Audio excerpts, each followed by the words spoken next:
For many adults, especially those over 60, walking is the go-to form of exercise. It's simple, low impact, and feels like a step in the right direction for maintaining health. But what if that step isn't enough? This video will explain 6 facts that you should know about walking, and will take a deep dive into what's really happening to the body when walking is the only form of exercise. Let's explore the real impact of walking without strength training, starting with a change that's almost invisible at first: muscle loss. From the outside, a daily walk seems like the perfect way to stay active. But inside the body, something else is happening.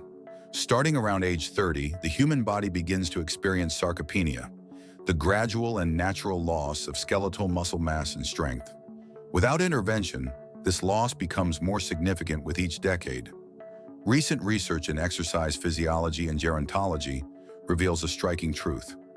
Walking alone may not prevent, and in some cases, may even accelerate, the physical decline associated with aging.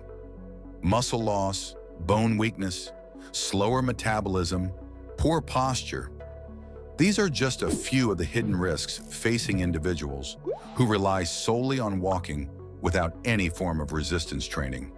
By the time a person reaches 60, studies show they can lose up to 8% of muscle per decade, and that percentage climbs quickly after 70. Walking, while beneficial for cardiovascular health, does little to slow or stop sarcopenia. That's because it primarily engages slow-twitch muscle fibers responsible for endurance, not strength. These fibers don't require the same kind of tension or resistance that strength-building exercises provide. Without regular resistance, whether through bodyweight exercises, resistance bands, or weightlifting, the fast-twitch muscle fibers, which are crucial for strength, stability, and reaction time, remain unstimulated. And these are the very fibers that decline most rapidly with age. This leads us naturally to the next consequence: loss of functional strength.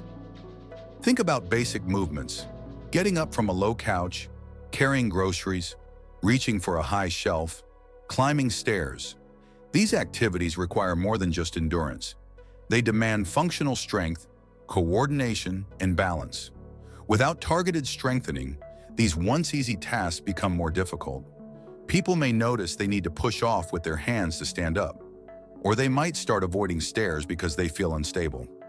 Clinical assessments like the Timed Up and Go test show that seniors who do not engage in strength training perform significantly worse in functional mobility, often requiring more time to complete simple tasks. Over time, this creates a cycle. The more difficult these tasks become, the less likely a person is to attempt them, leading to even further decline. Walking doesn't reverse this pattern.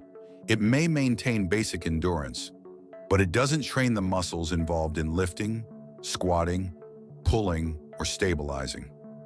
Without this kind of movement, independence gradually slips away, sometimes unnoticed until it's nearly gone. And the most dangerous outcome of all? Falls. Let's explore that next.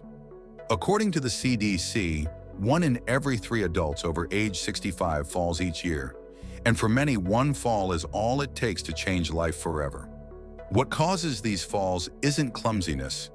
It's often a combination of poor balance, muscle weakness, and delayed reaction time, all of which are preventable through strength and stability training. Walking alone does not provide the neuromuscular feedback or muscle stimulation required to maintain reactive strength, the kind that helps the body respond to a slip or trip. Strong leg muscles, a stable core, and good joint control are essential for staying upright in unpredictable situations. Research shows that resistance training can improve balance, proprioception, and muscle reaction time, all critical for fall prevention. And when muscle strength is low, bones are often vulnerable too. Which brings us to another unseen danger: metabolic slowdown and fat accumulation. Muscle tissue doesn't just move the body, it also burns calories, a lot of them. In fact, it's one of the most metabolically active tissues in the body. So when muscle mass decreases, the resting metabolic rate drops as well. That means even if eating habits stay the same, the body begins storing more energy as fat, particularly in the abdominal region. Walking, being a low-intensity aerobic activity, doesn't significantly elevate the metabolism or build lean mass.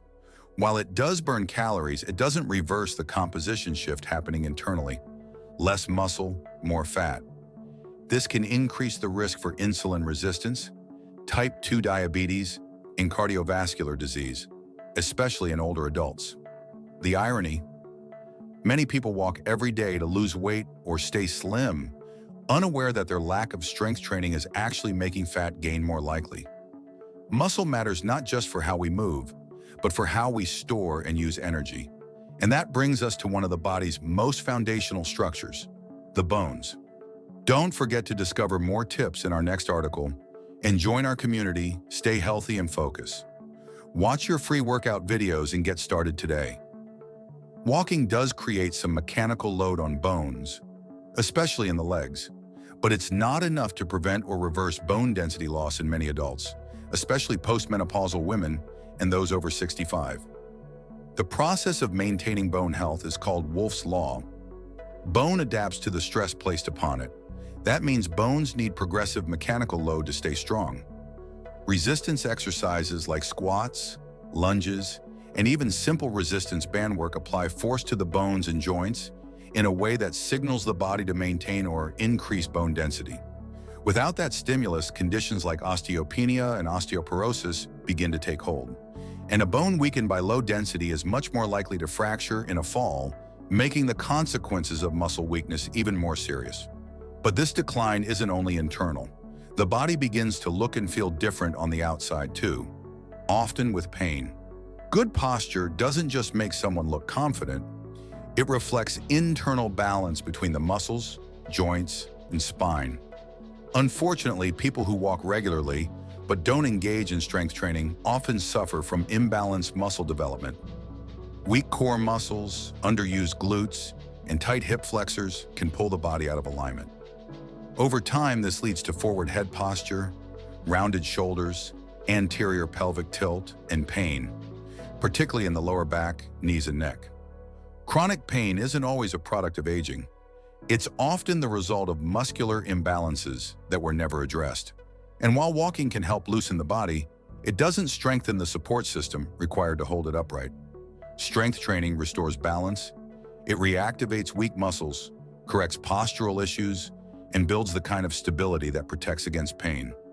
So now that the picture is clear, what should someone actually do to protect their health? The good news: it's never too late to start. Research has shown that even in the 70s and 80s, beginning a strength training routine can lead to significant gains in muscle mass, strength, and mobility within weeks. For those who already walk, that's a great base. Now it's time to layer strength on top. Starting with 2 to 3 sessions per week of resistance training is enough. That could include bodyweight exercises like squats, step-ups, wall push-ups, resistance bands or light dumbbells at home, seated strength routines for beginners or those with limited mobility. The key is consistency and progression, gradually increasing resistance as the body adapts. Combining walking and strength training is the best of both worlds: cardiovascular health plus musculoskeletal resilience. It leads to better posture, more energy, greater independence, and yes, a longer life. If you like this video, you'll also enjoy this one that's appearing on your screen now. I'll see you there.